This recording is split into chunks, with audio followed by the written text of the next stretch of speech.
The Book of Enoch, banned from the Bible, reveals shocking mysteries of our history. The Enoch manuscript begins with a warning to all mankind and to the fallen angels who have made the earth a home of debauchery, bloodshed, and sorcery. The huge forbidden book was written about 200 years ago, with the earliest writings in it dating back to around 300 BC and the latest records around 100 BC. The Book of Enoch was removed from the Jewish and Christian biblical canons in the first centuries of the new calendar. It reveals secrets about which the Church is silent. According to the ancient writings, Enoch was the guardian of all the treasures of heaven, the chief of the archangels, and the immediate minister of the throne of God. There is also talk about the fallen angels, and the fact that they sinned here on earth, because they began to multiply with earthly women, and revealed to them heavenly secrets for which the human race was not yet ready. The prohibition of the book was most likely also influenced by the fact that it contained prophecies about Christ himself. Stay until the end of the video to find out what the most mysterious and sacred book in the entire spiritual history of mankind scares the Church with.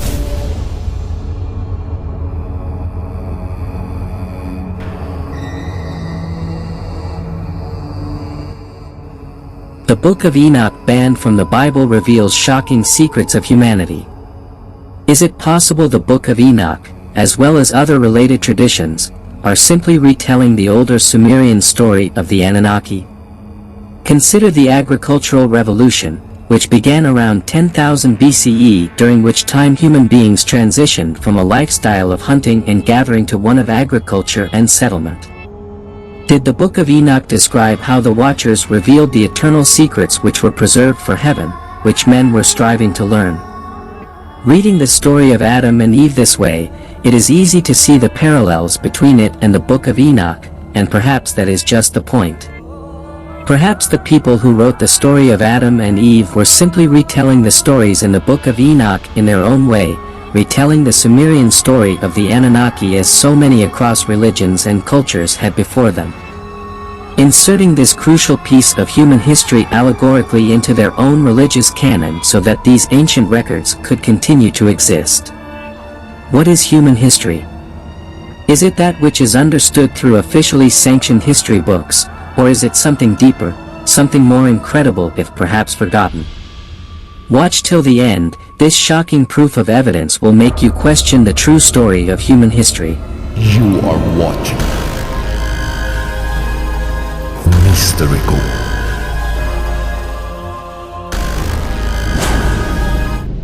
What is human history? It is a record of the victors of power and purpose, evolution, the agricultural revolution, and so on. Most are at least vaguely familiar with these concepts. But what if it is not quite so simple? What if the stories of the ancients, tales of gods and angels, of giants and disasters, are more literal than they might seem upon first glance? Look closer. And an alternative history of the human race may be revealed, one which totally upends conventional knowledge and the history of power. This is an alternative history that has been censored out of human understanding, mostly forgotten or ignored until now. In early 1946, in the region, now known as the West Bank, a group of Bedo and teenagers were tending to their sheep and goats near the ancient settlement of Qumran to pass the time. They threw around the rocks they found littered across the rugged desert terrain. When one such rock was thrown into the dark expanse of a cave, the teenagers were surprised to hear a loud shattering noise echoing from within. Exploring, they found a collection of large clay jars, one of which had been broken. Though they did not know it at the moment, these teenagers had made a historic discovery inside the jars, were a series of ancient scrolls from the years that followed this discovery. Archaeologists, historians, and treasure hunters would find additional scrolled fragments in 10 other caves in the area. Their composition formed some 800 to 900 manuscripts collectively known as the Dead Sea Scrolls. Among these manuscripts were large portions of mysterious, non-canonical religious texts which had long been forgotten. It was called the Book of Enoch. In its entirety, the Book of Enoch is made up of 5 books: the Book of Watchers, the Book of Parables, the Astronomical Book, the Dream Visions, and the Epistles of Enoch containing some 100 chapters. These chapters tell the story of the seventh patriarch in the book of Genesis, Enoch, the father of Mathusla and grandfather of Noah, the same Noah in the biblical story of Noah's Arkansas. Yet, this was not the biblical story of Noah's Arkansas. In fact, the Book of Enoch provides an entirely different recounting of the events leading up to the great flood of Noah's time. That is a completely different doctrinal history. It tells a story of the Watchers explained in biblical terms to be fallen angels sent to earth to watch over humans at some undefined and ancient point in time. Unfortunately, far from merely watching humans, these Watchers became infatuated with human women, and in short order began to engage in depraved sexual acts with them. The Book of Enoch tells of the children born through this interbreeding between Watchers and humans called the Nephilim. These Nephilim were as described giants and savages that endangered and pillaged humanity. Or said another way, supernatural man-eating giants were angered by what the Watchers had done. Those described as gods chained them in a subterranean prison. Deep within the earth, Enoch became the go-between gods and imprisoned Watchers. The book describes Enoch's journeys between heaven and earth in his role as an intermediary, how he flew with the angels and saw the rivers and mountains and the very ends of the earth from above. Yet, despite Enoch's intervention, the gods decided the atrocity that the earth had become must be punished. Of course, the punishment would be a great flood. This flood would destroy the Nephilim and cement the Watchers in their prison. Beforehand, however, Enoch would be whisked away to heaven in a fiery chariot. Interestingly, the Book of Genesis, which tells of the great flood in Abrahamic traditions, references the Nephilim in chapter 6, describing heroes that were of old warriors, of renown. This is not the only place in the biblical canon, which is the Nephilim appear in Numbers 13:32 and 33. The Israelites visit a land inhabited by Nephilim who are so large, they make the Israelites look like grasshoppers. Of course, many things in the Bible are seen in modern times as allegorical. That is more a philosophical myth than a historical record. There is archaeological evidence of a great flood in the earth's past. 1. Incidentally also spoken about in countless religious and cultural traditions across the world, beings like Nephilim giants actually existed? Surely there would be similar evidence. What if there is? In our 30-minute documentary video about giants, which we linked in the description and comments, we highlighted dozens of stories of enormous skeletons unearthed across North America, together with many newspaper articles from the late 19th and early 20th century, suggesting that ancient giants were indeed real and coexisted with early humans. This is not a phenomenon confined to the United States. Similarly, enormous skeletons have been found in the Amazon rainforest, Africa, and elsewhere.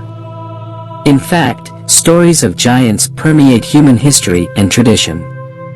The famed explorer Marco Polo once wrote of a race of giants in Zanzibar who were so strong they can carry as many as 4 ordinary men. While the people of modern-day Tangier, Morocco once claimed their city's founder was a giant named Antaeus. According to Irish myth, the so-called Giant's Causeway off the northeast coast of Ireland, an astonishing 40,000 interlocking columns of rock, was built by the Irish giant Finn Mac so that he could walk across the sea to Scotland to fight another giant. Further stories of giants. Norse legends and ancient Greek mythology. Perhaps if giants did exist, as these records across countless cultures suggest, then the Book of Enoch is less allegorical than it might originally appear. Less fantastical myth and more grounded in actual history. It is interesting to note that for centuries, the Book of Enoch was an important part of both Christian and Jewish religious traditions. Many, if not most sects, accepted the book as scripture. Further, some have even suggested that the Book of Enoch was the inspiration for the Book of Genesis due to its many parallels and overlapping stories. The question is, thus, what happened? Why is the Book of Enoch not part of the Bible? To answer this, we must go back to the early centuries after the death of Jesus Christ. Far from the rigid canon of 39 Old Testament and 27 New Testament books that we know is the Bible today. Originally there were numerous Gospels and religious texts, which made up the broad spectrum of Christian tradition. As the Christian religion grew after the death of Jesus, the burgeoning Christian church needed to know which texts should be read and followed, which teaching should be applied, and which texts would be deemed as acceptable and divinely inspired. The church needed out of diversity to create uniformity. They needed an official canon in a story popularized in modern times by Dan Brown's seminal work The Da Vinci Code. This canonization is remembered as happening somewhat nefariously at the Council of Nicaea in the 4th century there. According to the story, Emperor Constantine and other high-ranking church authorities shaped the Christian canon to conform to their own secret agenda. Unfortunately, this is not historically accurate. The Council of Nicaea did not determine the official Christian canon. Don't blame Dan Brown. The famed philosopher Voltaire made a similar assertion in the 1700s, but while the story may not be factually accurate, it is accurate in a sense. High-ranking members of the church certainly did pick and choose what to include in the official biblical canon. They argued, pull strings, cast their opponents as heretics, and almost certainly sought to expand their own power. It just didn't take place at a single council, but rather as a much longer process between the 1st and 4th centuries. It is generally understood that by the end of the 4th century, the process was complete and the Bible was officially set. Without the Book of Enoch, how could something as influential, if not vital, as the Book of Enoch is left out? To answer this question, one might examine other Gospels, which were also censored from the final product. Consider the Gospel of Peter, a fragment of which was found in Egypt in 1886, which tells the long-missing story of a resurrected Jesus leaving his tomb and features 2 gigantic angels and a floating cross that talks, and they heard a voice from the heavens saying, "Thou hast preached to them that sleep," and a response was heard from the cross. Or consider the Gospel of Mary, that notorious work in which Mary Magdalene is named not only as one of Jesus' disciples but his favorite one, perhaps even his wife. Within this Gospel, the disciple Peter asks why he and the other disciples should listen to Mary, a woman, to which Matthew responds, "If the Savior made her worthy, who are you then for your part to cast her aside? Surely the Savior knows her full well. That is why he has loved her more than us." Like the Book of Enoch, these Gospels tell extraordinary and historically challenging stories. Perhaps then, it should be no surprise that these texts were censored out by early power brokers of the official Christian canon. It stands to reason that the Book of Enoch may have been totally forgotten, if not for its survival in the small Orthodox sects of Ethiopian Jews. In fact, the only pre-modern version of the text was written in Jayas, an ancient African language. It was this version that Richard Lawrence, the Archbishop of Kell, used in 1821 to produce the first ever English translation of the book. The version used to inform the study of the Dead Sea Scroll. Curiously, though the Book of Enoch was omitted from the established Christian canon and subsequently forgotten in all but the most obscure corners of religious tradition and theological study, the Bible does contain numerous references to it. There are references to the Nephilim in Genesis and Numbers.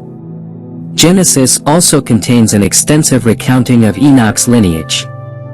The book of Hebrews describes how God had taken Enoch away, seemingly a reference to his being taken to heaven via a fiery chariot before the great flood. Jude meanwhile contains an entire paragraph transcribed, almost word for word from Enoch, suggesting that the book may in fact have served as an early inspiration for canonical biblical texts. Further, Corinthians 11:5-6 contains instructions from St. Paul that women should cover their heads while in church. This is seemingly a direct reference to the fact that the watchers in the Book of Enoch were attracted to women with long flowing hair. This is a practice that remains in Roman Catholicism and Islam to this day, though it was censored, even forgotten, the Book of Enoch never truly disappeared. There is something deeper behind the Book of Enoch and its incredible stories, something which goes beyond simply whether or not it is part of the Christian canon. It has been pointed out that Enoch, the seventh patriarch of the Bible, seems to reflect the seventh antediluvian king in Enmendarana and Babylonian tradition. The ancient Greeks believed Enoch to be the same as the god Hermes, while ancient Egyptians had someone similar in their own tradition. The examples could continue, and so it must be asked, why does Enoch, no matter his name, keep appearing in the traditions of the ancients? The answer may go back further than the Greeks, Egyptians, or even the Babylonians, back to the ancient Sumerians. According to Sumerian texts, Earth was visited by a group of supernatural beings sometime in the distant past. These visitors are described in Sumerian tradition in a way that is eerily similar to descriptions of the Watchers in the Book of Enoch instead of Watchers. However, Sumerians call these beings the Anunnaki, which literally means those who came from the heavens. They were gods, to the Sumerians, to modern thinkers like Zachariah Sitchin and Eric von Däniken. They were an ancient race of aliens who came to. Interestingly, Sumerian texts tell stories of these Aki, much like the Watchers, beginning to interbreed with human beings, creating an entirely new species in the process, reflecting the creation of the Nephilim, like the gods of the Book of Enoch. The Anunnaki became angered with the condition of the earth and brought about a great flood. Is it possible the Book of Enoch, as well as other related traditions, are simply retelling the older Sumerian story of the Anunnaki? Consider the agricultural revolution, which began around 10,000 BCE, during which time human beings transitioned from a lifestyle of hunting and gathering to one of agriculture and settlement. According to the historical records, as early as 9,500 BCE in what is now modern Kurdistan, barley, wheat, and rye were being cultivated. Oats, peas, and lentils were being grown while goats and sheep were domesticated. Some 500 years after that, copper and lead smelting was taking place in the region alongside weaving and pottery making. Additionally, this ancient Kurdish culture was the first to develop a script, standing as one of humans' earliest literate societies. Some have asked how human beings could have made this jump so fast. Interestingly, the Kurdish people claim to be the descendants of the children of the jinn, the children of spirits. Is this an ancient cultural reference to the procreation between Anunnaki and humans? According to the Sumerians, it was the Anunnaki who brought advanced knowledge and technology to human beings, lending a helping hand, as it were, to the progression of human civilization. Many have suggested that this explains seemingly impossible monuments like the pyramids of Giza or Teotihuacan, those ancient monuments of extraordinary sophistication, which is completely unexplained by the cultural and social circumstances of the historical record.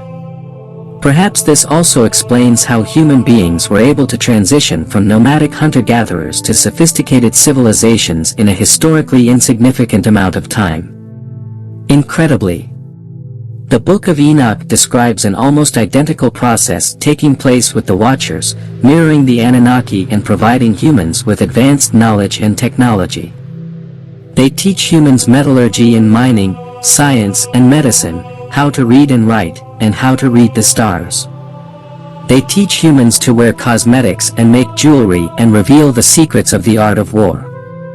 The Book of Enoch 8:1-3a reads, and Azazel taught men to make swords and knives and shields and breastplates, and made known to them the metals of the earth and the art of working, and bracelets and ornaments, and the use of antimony, and the beautifying of the eyelids, and all kinds of costly stones, and all coloring tinctures. And there arose much godlessness, and they committed fornication, and they have led astray and became corrupt in all their ways. Was the Book of Enoch in this way merely reflecting and retelling the story of the Anunnaki? It is interesting that the most common example given of something completely unexplained by the cultural and social circumstances of historical record, that is to say something the Anunnaki must surely have helped ancient humans with, are the Egyptian pyramids. According to the ancient Arabian historian al-Makrizi, these pyramids were built by a king named Soret who lived before the Great Flood. Incidentally, Sorid translated into Hebrew is Enoch. Consider elsewhere in the Book of Enoch, in a chapter in which Enoch bears witness to the secrets of the lightning and the secrets of the thunder. Some have suggested this chapter is meant to illuminate the riles of energy and electricity. Again, this relates directly to the Anunnaki. In fact, considers Enoch's description of his journey to meet the gods. While keeping in mind the UFO sightings, which often accompany and complement the crop circles, I was taken to a kind of floating palace, Enoch. It was huge like carved glass. The floor had glass plates through the floor. You could see the stars we were crossing. With this in mind, one might wonder if the fiery chariot, which took Enoch away before the Great Flood, was not in fact an alien spacecraft. It may seem hard to believe that stories as mind-blowing as these of Watchers and Anunnakian Nephilim giant stories, which permeated ancient cultures for thousands of years, should be largely forgotten. The Sumerians were erased from the pantheon of ancient civilizations. The Book of Enoch was censored from biblical canon. However, given the way, these stories fundamentally reshape human history and redefine what human beings are, their exclusion is perhaps no surprise yet. Maybe these stories were not, in fact, totally erased. Consider the well-known biblical story of Adam and Eve and the Garden of Eden. Read it, not literally, nor philosophically, but as an allegory. Read it metaphorically. God creates Adam to watch over the earth much as the gods send the watchers to do. In the Book of Enoch, from Adam's rib, God creates Eve, and Adam and Eve procreate, representing the interbreeding between the watchers and human females. Adam and Eve are told they can eat anything they want in the Garden of Eden except fruit from the tree of knowledge of good and evil. Of course, they do eat from the tree of knowledge, representative of the watchers, bringing advanced technology and knowledge to human beings, which perhaps they were not mentally evolved enough to handle, just as eating from the tree of knowledge provided Adam and Eve with the knowledge of God. So too did the Book of Enoch describe how the watchers revealed the eternal secrets which were preserved for heaven, which men were striving to learn. Reading the story of Adam and Eve this way, it is easy to see the parallels between it and the Book of Enoch, and perhaps that is just the point. Perhaps the people who wrote the story of Adam and Eve were simply retelling the stories in the Book of Enoch in their own way, retelling the Sumerian story of the Anunnaki as so many across religions and cultures had before them. Inserting this crucial piece of human history allegorically into their own religious canon so that these ancient records could continue to exist. What is human history? Is it that which is understood through officially sanctioned history books, or is it something deeper, something more incredible if perhaps forgotten? Maybe the answer has been hiding in plain sight the whole time. Thank you for watching. If you enjoyed the video, please hit the like button, and if you're new, hit subscribe. And the bell next to it for future notifications.